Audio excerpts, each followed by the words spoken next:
Welcome to Pulse of Culture. I'm Karolina Szapland. The International Chopin Piano Competition is one of the world's most prestigious classical music events. Held every 5 years in Warsaw since 1955, the competition has been a launching pad for the careers of many young pianists, including Bruce Liu and Rafał Blechacz. While it offers an incredible opportunity for these musicians, it also brings immense pressure. Pianoforte, a 90-minute behind-the-scenes documentary directed by Jakub Piątek, follows 5 participants as they navigate the 2021 competition. The film has been nominated for the 2024 International Emmy Awards in Arts Programming category. Today, we are joined by Mr. Piątek in our studio to tell us more about his documentary. Thank you, Mr. Piątek, for coming to see us. Could you tell us, how did you choose your 5 participants in your documentary? So the process behind choosing the protagonists was quite difficult, and it was quite a bet against the competition itself, because we chose our protagonists before the competition happened. So before the competition starts, a couple of months prior to that is something which is called preliminary round. There's 160 participants coming from around the world to perform in a chamber hall for a different jury. So we asked all of them to prepare. It was during the COVID, to prepare a small video and answer a couple of questions for us. And all of them luckily responded, all 160 of them. So that was my feed to look for protagonists, and then I asked 40 or about 50 of them to have a longer conversations over the internet. So when they finally came to Warsaw, I already kind of knew them. They knew me, and we could start filming process. And we choose protagonists before, and we visited all of them in their homes, so in China, Russia, Italy, Slovenia, and of course in Poland. So you have chosen 5 protagonists before the 2021 competition, and then the competition happened. We can all check who won. And how do you think the fact that, it's almost like a plot spoiler, your audience can check who won the competition, how do you think that would change your audience perception of your documentary? When we were making the film, we were thinking about a more for a civilian audience, so non-musicians. And I know that there are people who are watching the film who are not checking Wikipedia about who's gonna win. Of course, it was the bet against the competition was because we didn't know how many of them will survive in the competition, so to speak, and we could end up our process soon into it, because the competition is divided into 4 stages, and every stage half of them are going back home. So after a couple of days we could found ourselves on the Chopin airport and just saying goodbye and maybe telling each other that we just done a short documentary, not a longer one. But it also gave us this special kind of intimate access to behind the scenes, because they knew us. We ate lunches together. We knew the families, the teachers, and everything. And because of that, they gave us, because of trust, they gave us an access to all the sacred rooms that normally cameras are not allowed to be there. So they gave you the access to the little rooms, but they also, looking at your trailer, gave you the access to actually film their emotions. And I've got a quote from one of your protagonists, and he said, "Well, nobody likes competitions, and yet everyone participates in them." How do you feel that pressure and that tension is shown in your documentary between performing and the actual enjoyment of music? Yeah, what I really loved like about the concept of the film itself is just this huge, kind of brutal machine. So you've got like on one hand you've got like this huge opportunity because like overnight your career can like skyrocket almost. Like overnight you can be booked to play next month in Carnegie Hall in New York City or to play with the best orchestras. On the other hand, there is like this huge effort behind like this half an hour on stage, just performing. So this contradiction like kind of like triggered me, and of course there is like there's this natural narrative arc written into the competition itself. So it's like a little bit like a Game of Thrones, but nobody's being killed on the way. Maybe they are just saying goodbye to the competition, going back home, and at the end there is this huge effort, and there is this sequence at the end of the film about the love of the music and why they do all of that, and why there is like this huge amount of effort and tears and everything, and high emotions, because they can share the music. In this legendary hall. And what was like really special in 2021, I think, we were like after 2 years of lockdown almost, we couldn't listen to the live music, to the live performances. And there was like this something really special in the air, in the hall.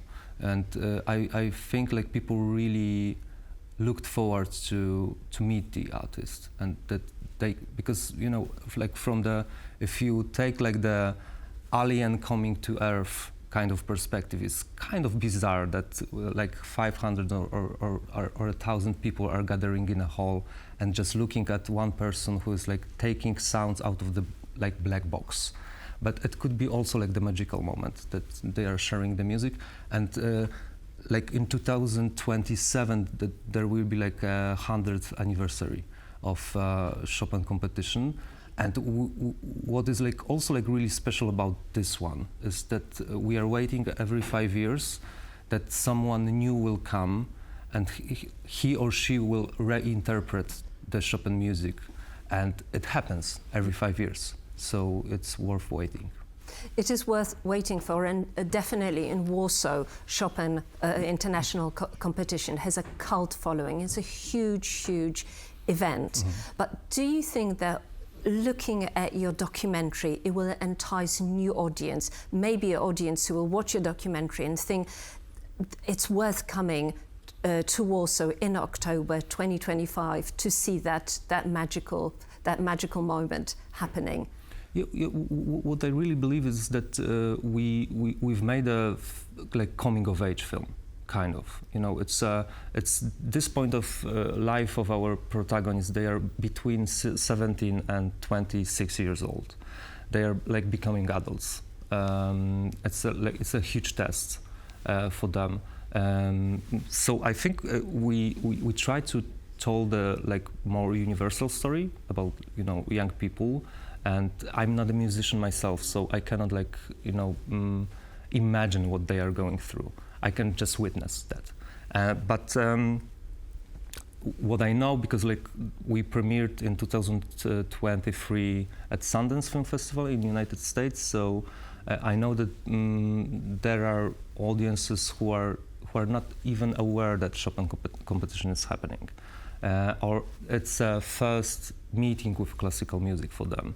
And that's the audience I cherish the most, because then you can, I remember, like, for example, like the protagonist you quoted, it's Alexander Gadziev, Italian-Slovenian pianist, and we were together in Switzerland at the film festival.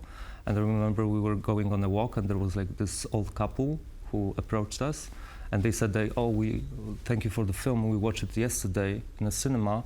And that evening we came back home and we watched all the YouTube recordings of our favorite protagonists. So that's what like warms my heart in a way as a filmmaker.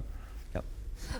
You said that it's a coming of age movie. So looking just at the trailer, it feels like that your protagonist allowed you to film the moments of vulnerability, of stress, of desperation. How did you manage to build that trust with them? Yeah, that's. I think like a trust was the foundation, the base layer of the whole process, and because we started it before, and we were like really blunt about it at the very beginning. That okay, we are going to be with you during the whole journey, and no matter what will happen. And we are not looking for, we are not trying to find the winner before the competition happens. And I think our protagonists have one common thing. They really wanted to share the other side.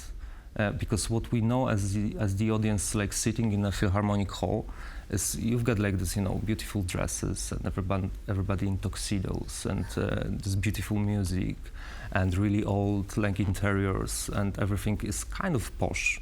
But there is like this other side, which means like 10 hours a day in a practice room, lacking relationships and a lot of like stress and tears, but also like moments of happiness and like this euphoria when your performance is like is beautiful. So I think that our protagonist wanted to share also like this other, maybe a little bit darker side of the whole process. And that darker side looks, in your film, almost akin to preparing for the Olympics. That immense pressure and that absolutely just going into the music and abandoning all of your life. From your protagonist, did you have your favorite? Did you have the one that you were really, crossing your fingers for, and you really wanted that person to do well? Which of those five that you want the audience to really empathize with? I need to like in Poland we like if there is a question you don't want to like answer, you are saying tomato. So I think I need to like say tomato right now. But like to be honest, I don't have like a favorite one. We are friends. We are still in contact with each other. I'm privileged enough that they are traveling with the film also. So that's the beautiful moments. Because we shot the film almost in this kind of like reality show style. We had like a free cruise working simultaneously with different protagonists because the competition happens throughout 21 days non-stop. And I was just jumping between the crews and between protagonists, but like all the crews were glued to the protagonists. I remember like once we went to the cafe, and someone like a passerby just saw our badges of the Chopin competition and asked like who's gonna win. And of course like I was like with a team working with our Chinese protagonist Hao Zhao. And like our DP Janusz like said of course how, and it was like obvious for him, but I didn't have like this favorite one, and I'm super happy that we are still in contact, and that the film is like resonating around the world, also in Poland in a way that it can gather like more and more people into listening also to Chopin music. Well, we will hope that a lot of your audience will decide to come and visit Warsaw next year, and all the best. And we're keeping our fingers crossed for you winning in November the Emmys. That would be amazing. Thank you so much. Thank you so much. And that's all for now. This was Pulse of Culture, and I'm Karolina Szapland.